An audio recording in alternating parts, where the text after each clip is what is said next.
I want to do a series of art journaling videos that I show you something quick and easy in 5 minutes or less. So let's see how I do that.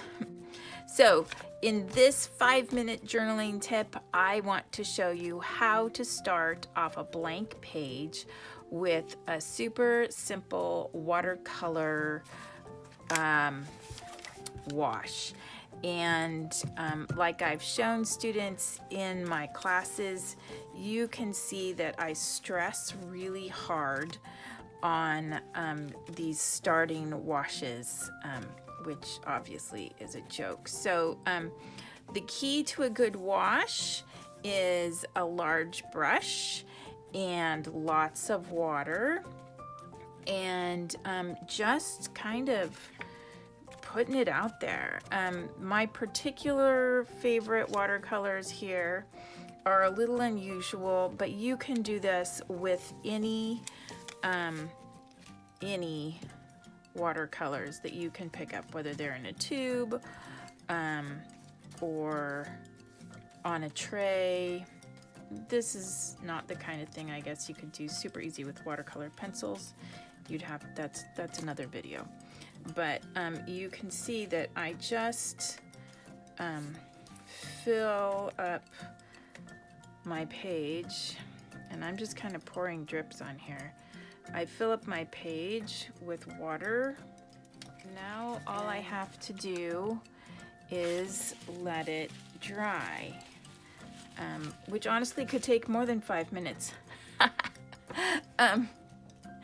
We'll let it sit here for a couple of minutes, and I will probably hit it with my favorite dryer.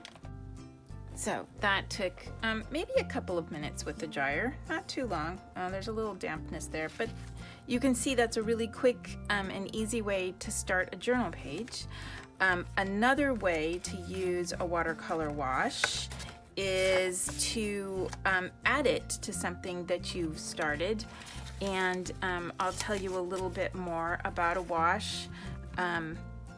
You just get lots of water. I already said that, but lots of water, which is part of what makes it take a little bit longer to dry.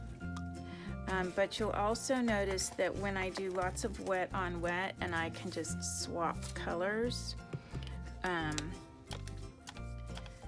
and just pull that other color in, and then they kind of pool and do interesting things together, which is one of the things I love about watercolor washes, starting or adding them. And this is on top of some acrylic paint, so it's not going to soak in here. If that was watercolors already down, it would do something else interesting.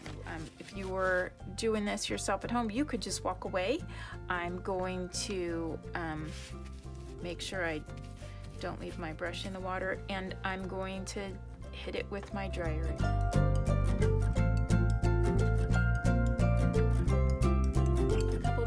Again of drying and my blow dryer, and that's another way to do a wash in your journal. And then finally, you can even go back to a page you've been working on for a while, and you can do a wash over top of everything. So in this case, I would probably come back to something. I want to make a lighter wash. I don't think I want to do a yellow. That wants to run away. So you can see this time I'm being a little more careful in how I'm choosing a wash. That's the green I want. And I'm also going to pick up less pigment and more water to give me a really pale wash. And it's easier to add than subtract. So again, plenty of water. Some of the things on this page are water soluble and some are not, and I'm going to discover you know, I haven't kept track. I don't really know. So some things are gonna bleed, and I'm aware and I'm okay with that. If you're not sure and you're like freaking out, then don't do this. But I think also it's a good way to kind of just go, all right, let's just see what happens.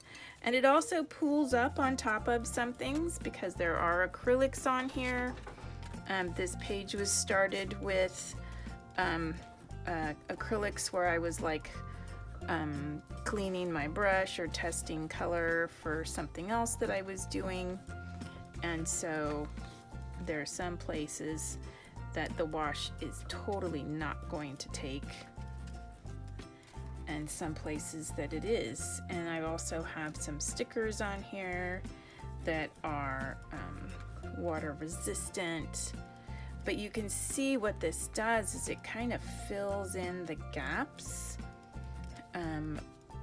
in places so that I can go, oh yeah, I just kind of want to fill in the background a little bit. And I'm being very messy with my watercolors and picking up some blue underneath the green.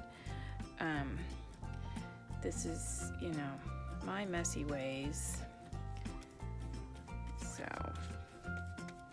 and then again, a little quick drying.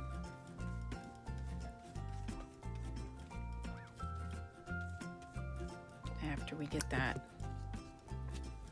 how we want it more. And that is what it looks like dry. So there's your quick 5-minute art journaling tip. If you've enjoyed it, subscribe for more, share, comment, like, all those fun things to help me grow my channel. Thanks. Bye.